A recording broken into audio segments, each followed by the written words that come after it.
Welcome. Today I'm going to be demonstrating how to make a day-based material in our devkit. So to start off, here is a completed example of this day-based material.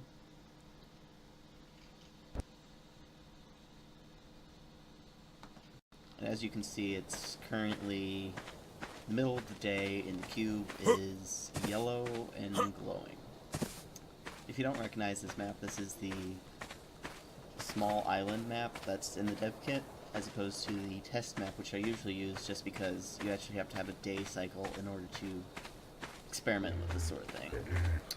So to start with, let's just make me invincible and not have stuff attack me. And I'm going to set the time of day to midnight, and as you can see, this material changes to this nice glowing purple color, which, as I iterate through each hour using set time of day, it gets less and less glowing as I increase it. And when I set it to 6, suddenly it turns yellow and gets brighter and brighter. And eventually at 12 it'll start getting darker and then go back to the purple color at, I believe, 6 p.m. and then slowly get brighter and brighter in the purple color until midnight, in which it starts to get less.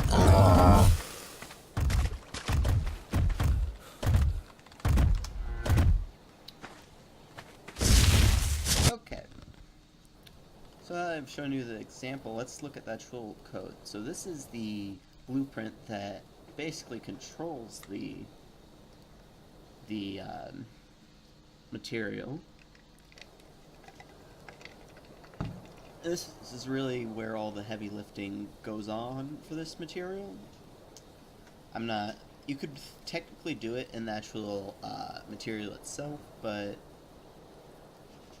I don't work with materials often enough to really try to undertake something as complicated as that. So I just have two parameters, a simple vector parameter and a simple scalar. So to start with, to actually create our own, I'm just going to show you the actor I'm currently using as a base. Oh, this should not be here. Let's ignore that. So this is the code, the timeline that makes the bobbing effect occur. It was just an actor I had on hand to help demonstrate. So right now I have this cube. Let's make this. This is a static mesh I'm going to be using for testing this. This is the bobbing thing in the middle. You can use any static mesh, it doesn't matter. You can even just have an actor with just a single static mesh and it wouldn't matter.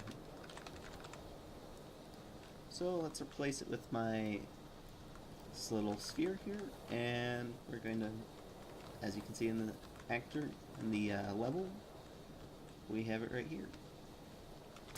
So to start with, you will create a new material. Let's call it day-based, and we go in, we just search scalar,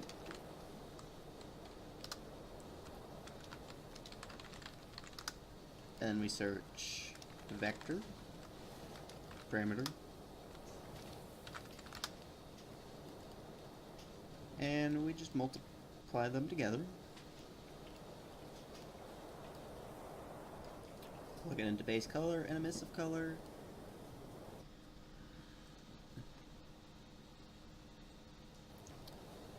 And then we apply it to our little static mesh here.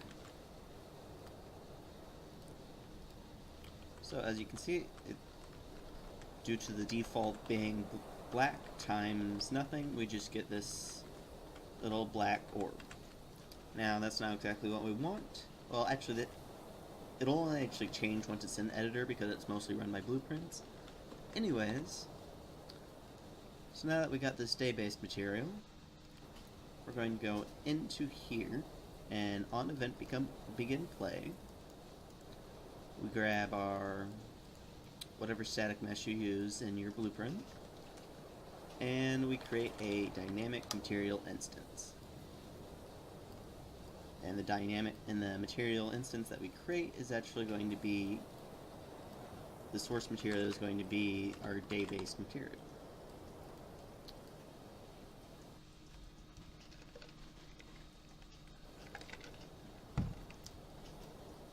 Alright, then you take this dynamic material instance reference and we set the vector parameter, and we're just going to set this to, I don't know, red. And you have to type the name of the actual parameter you created earlier, so this would be color. And then we do it again, except this time with a scalar, and it's going to be intensity. And let's set the intensity to 50. Alright, so once this begins play, it creates dynamic material instance and then sets the properties that we created earlier that can just be swapped out. And this is the bobbing, as I said before.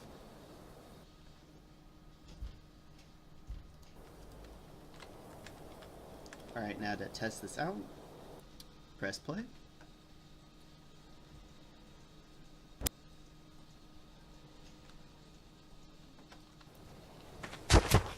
And now we have our very, very red orb.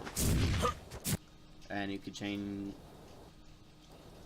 the intensity and the color to whatever you want, and that'll just be the value that the material is going to have in game once it begins playing. Alright, so for the next part,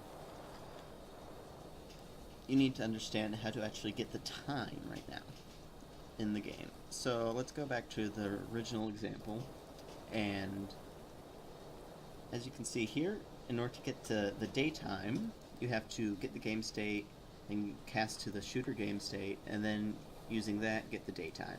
That will give you the current time of day in seconds.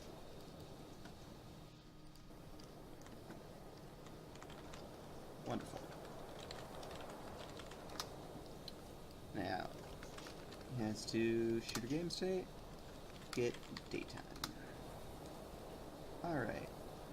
So let's just get rid of these for now because we don't need those anymore, because we're going to actually start on making it how it was before. So let's just put these at over here for now, and put this over here. So the first thing you should probably do, if you don't know the exact second 12 o'clock in the afternoon is you divide this by 3,600, which is just 60 seconds times 60 minutes, and that converts this from daytime in seconds to daytime in hours, which is a lot more useful.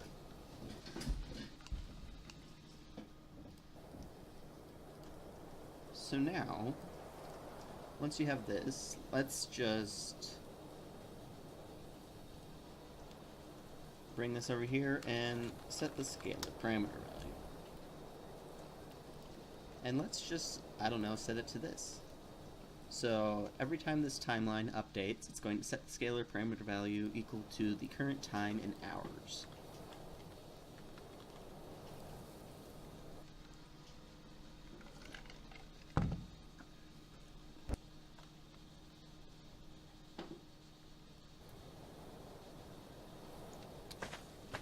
Alright, you do need to in fact set a color first, because then you can't, the intensity of black, say a 12 intensity with the color being black is just going to get you black. That's not very helpful. So we just set the vector parameter value again, and let's, I don't know, go blue this time.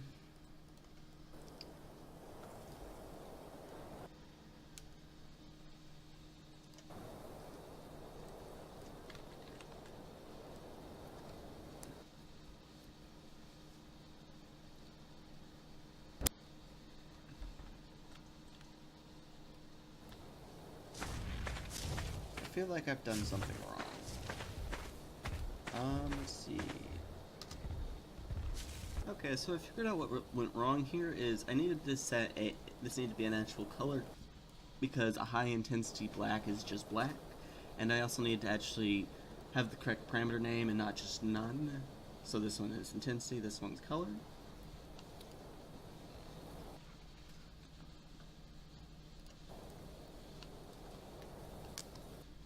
So we go in.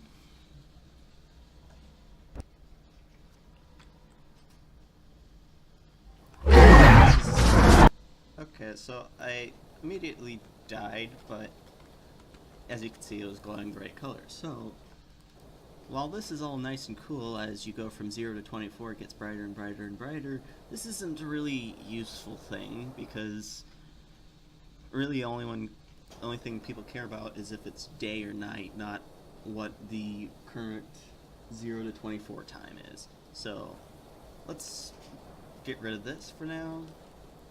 Get rid of this. Put these down here. So we get this value here, and we get a branch, and then if it's greater than if it's greater than 18, it's night, or if it's less than 6, it's also night. So we just put an or here, and this will just, if either of these are correct, it'll run the branch as true. Now we bring our color back, and if these are true, then it should be a nice night blue. If they aren't, then it should be a nice yellow because it's daytime. And of course, you need to hook these back up to the material instance over here, so you actually have the correct reference. And now we're going to set do another branch and set the intensity with this one. So if it's greater than 18, then we do our current minus 18. So as we get closer and closer to that 24, it gets brighter because it's closer to midnight. This is sort of a, I don't know, it's more about the moon, I guess? Oh wait, I need to, what is it? This one's greater than 18, we connect that one, and we set the intensity here, so if it's greater than 18, we set it like this. If it's not greater than 18, well, we're just going to, it'll be 6 minus our current, so as we get closer to 6, it gets less bright. Now, for this, if this is less than 12, got a branch here again. If it's less than 12, then we set the intensity based on its current value. Just plug that right in, and if it's not, then we set the intensity. Intensity will be the current 12 minus the current. Actually, so I looked over my example again, and it is in fact 24 minus the current time. And also, what you need to do is you need to switch these, because if you don't, it's just going to turn out green. I think I messed that up earlier. And now, if we go in,